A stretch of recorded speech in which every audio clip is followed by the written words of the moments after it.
direfleksikan pada kata-kata dan juga simbol-simbol yang ada di kehidupannya. Oleh karenanya, saat itu Raden Mas Syahid atau Kalijaga ini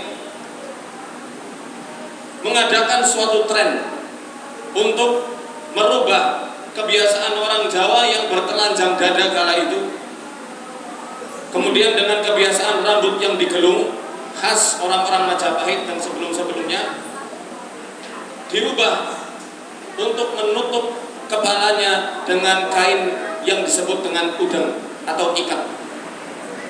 Udeng adalah sebuah pasemon atau metafor yang maksudnya adalah orang Jawa yang Islam harus punya pemahaman faqih terhadap agamanya.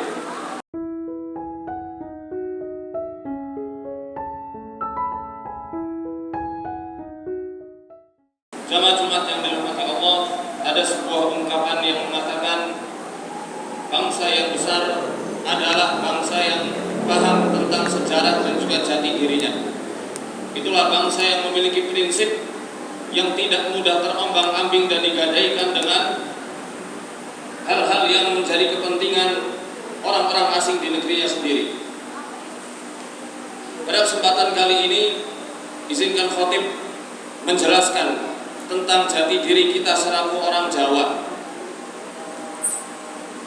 yang mana pada hakikatnya Jawa itu sangat lekat terhadap prinsip-prinsip tauhid dan keimanan. Di awal era generasi pertama, Kekhilafahan Turki Utsmani mengirim grup dakwah untuk mendakwahkan Islam di tanah Jawa ini, disebut dengan Waliul Thana, yang sering kita dengar dengan Wali Songo, wali yang 9. Tapi pada seratnya sendiri, babat Wali Songo itu namanya Waliul Thana. At-Thana dalam bahasa Arab artinya adalah keterpujian. Maknanya adalah orang-orang terpuji karena mereka paham. Para ulama-ulama yang diutus itu mengerti, sebelum Islam ini berkembang pesat di tanah Jawa, orang-orang Jawa itu sangat erat hubungannya dengan kasta-kasta. Ada Brahmana, Ksatria dan lain-lain sampai Sudra. Dan orang-orang yang mendakwahkan agama-agamanya disebut dengan Brahmana, orang-orang yang terpuji. Oleh karenanya disebut dengan Dewan Dakwah Waliul Thana yang berjumlah 9. Seiring berjalannya waktu sampai 4 generasi, ada Raden Mas Syahid, beliau yang terkenal dengan Kanjeng Sunan Kalijogo, orang Jawa asli yang memang nyantri dengan Sunan Bonang, mengerti tentang seluk-beluk orang Jawa dan kebiasaan-kebiasaannya. Ada istilah orang Jawa yang mengatakan wong Jawa nggone semusi namun ing samudono. Orang Jawa itu adalah letaknya kerahasiaan-kerahasiaan, yang kerahasiaan itu direfleksikan pada kata-kata dan juga simbol-simbol yang ada di kehidupannya. Oleh karenanya, saat itu Raden Mas Syahid atau Kalijaga ini mengadakan suatu tren untuk merubah kebiasaan orang Jawa yang bertelanjang dada kala itu, kemudian dengan kebiasaan rambut yang digelung khas orang-orang Majapahit dan sebelum-sebelumnya, dirubah untuk menutup kepalanya dengan kain yang disebut dengan udeng atau ikat. Udeng adalah sebuah pasemon atau metafor yang maksudnya adalah orang Jawa yang Islam harus punya pemahaman faqih terhadap agamanya. Karena Rasul sallallahu alaihi wasallam bersabda, "May yuridillahu bihi khairan yufaqihu fid din." Barang siapa orang yang dikehendaki kebaikan untuknya, maka Allah akan faqihkan dia di dalam agamanya. Kemudian dalam hadis riwayat Ibnu Majah, Rasul juga bersabda, "Faqihun wahidun asyaddu 'ala syaitani min alfi 'abidin." Satu orang faqih yang faham agamanya lebih berat bagi para setan untuk menggodanya daripada 1000 orang yang ahli ibadah tanpa ilmu, melaksanakan bid'ah tapi dia tidak faham, melaksanakan kesyirikan dan ritual-ritual penyembahan kepada selain Allah dia tidak faham, Maka 1000 orang ibadah tidak membuat setan gentar, tapi 1 orang faqih yang paham agamanya membuat setan itu gentar. Makanya disebut dengan udeng. Diikat di sini dengan 2 ikatan menjadi simbol syahadatain, harus diikat betul-betul di dalam ingatan 2 wahyu Al-Quran dan Sunnah, harus diikat betul-betul untuk merefleksikan seluruh pikiran-pikiran karsamu dan juga karyamu harus berlandaskan Al-Quran dan As-Sunnah. Itu maksudnya. Ikat atau udang yang menjadi penutup kepala menjadi sebuah pengajaran dari Kanjeng Sunan Kalijogo supaya orang Islam yang ada di Jawa ini melatih rasa malunya, melatih ihsannya kepada Allah Azza wa Jalla, karena menutup kepala adalah kebiasaan para salafun salih. Abu Bakar As-Siddiq radhiyallahu anhu pernah mengatakan, ya ma'syaral insan, ya ma'syaral nas, ya ma'syaral muslimin, ghattu ru'usakum, wahai kaum muslimin, tutupilah kepala-kepala kalian, istahyu minallah, ya, malulah kalian kepada Allah, tutup kepala kalian, karena sesungguhnya kalau aku ini mau buang hajat, aku menutup kepalaku sebagai rasa maluku kepada Allah Azza wa Jalla. Jadi kebiasaan para salaf dulu menutup kepalanya, termasuk Nafi Maula Ibnu Umar radhiyallahu anhu. Ketika dia sholat tidak menggunakan penutup kepala, maka ditegur sama Ibnu Umar, wahai Nafi, apakah kalau kamu mau mendatangi orang yang kamu muliakan, kamu akan berpakaian seperti ini? Tidak, katanya. Maka Allah jauh lebih berhak untuk dimuliakan dan kamu lebih berhak untuk mempersiapkan dirimu menghadap Allah Azza wa Jalla. Oleh karena saat itu disuruh menutup kepala, walaupun memang tidak diwajibkan, ya, dalam syariat, tapi untuk melatih akhlak dan rasa ihsannya kepada Allah Azza wa Jalla. Kemudian pakaian surjan, ya, kita bisa lihat pakaian surjan yang sanadnya mutasil gitu, ya, tidak munqati. Itu kita bisa lihat di kerahnya ada 6 benik yang melambangkan rukun iman yang 6 harus dijaga sebelum roh itu sampai di kerongkongan. Garis-garis lurus yang menandakan orang Jawa yang muslim. Orang muslim itu harus lurus dari segi perkataannya, perbuatannya, dan apa yang ada di dada. Ini pasemon-pasemon, simbol-simbol yang melekat pada tren kaum muslimin saat itu. Maka belangkon, udang, surjan itu hakikatnya adalah produknya kaum muslimin, bukan produk kejawen. Produk kita, produk dewan dakwah kaum muslimin, pendahulu-pendahulu kita yang telah mewarnai dunia dakwah Islam di tanah Nusantara kala itu. Namun setelah perang Sabil, perang yang membuat kaum kolonialisme itu trauma, betul-betul trauma. Perang Sabil itu perang Diponegoro tahun 1825 Masehi sampai 1830 Masehi yang menghabiskan sekian ribu gulden sehingga Belanda itu hampir bangkrut. Orang-orang Belanda itu ketar-ketir, jangan sampai kaum mujahidin bangkit lagi di tanah Jawa. Karena kalau misal kaum mujahidin bangkit lagi di tanah Jawa, mereka tidak bisa lagi menjajah Indonesia.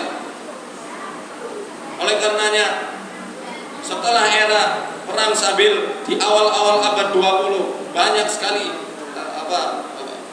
ilmu-ilmu Javanologi untuk merusak Jawa dari dalam dan memisahkan antara Islam dengan Jawa, membenturkan antara Islam dengan Jawa. Mereka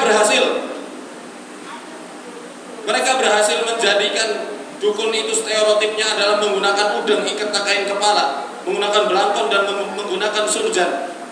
Padahal itu semua adalah identitasnya kaum muslimin yang ada di tanah Jawa, bukan identitas para dukun-dukun, bukan identitas para penyembah Semar, bukan identitas para penyembah Ratu Kidul, bukan.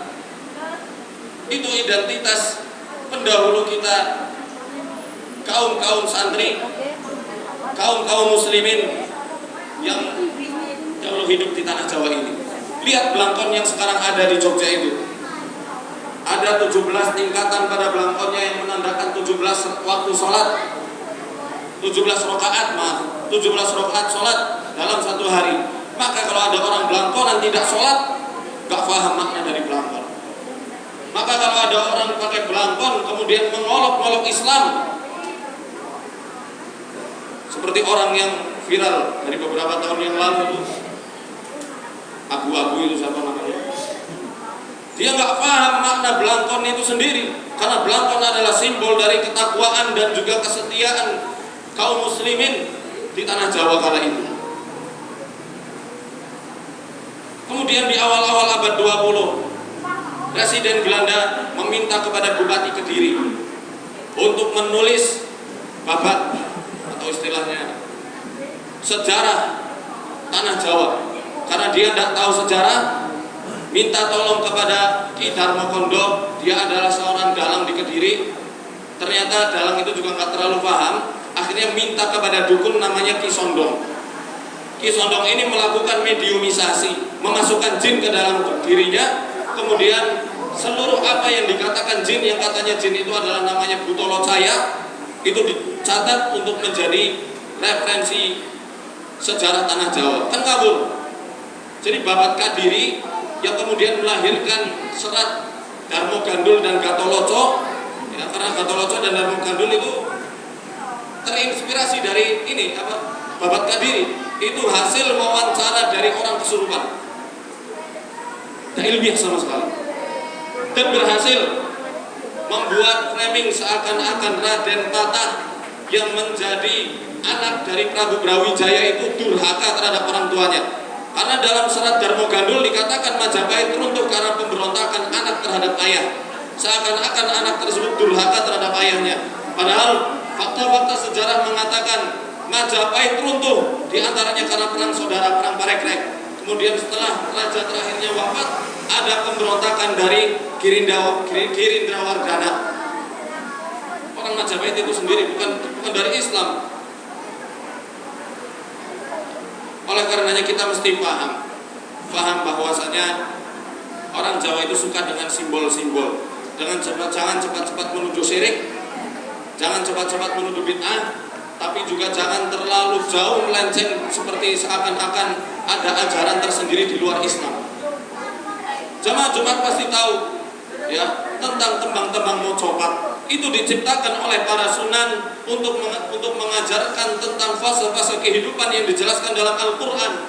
Ada Mas Kumambang. Mas Kumambang artinya adalah alaqah.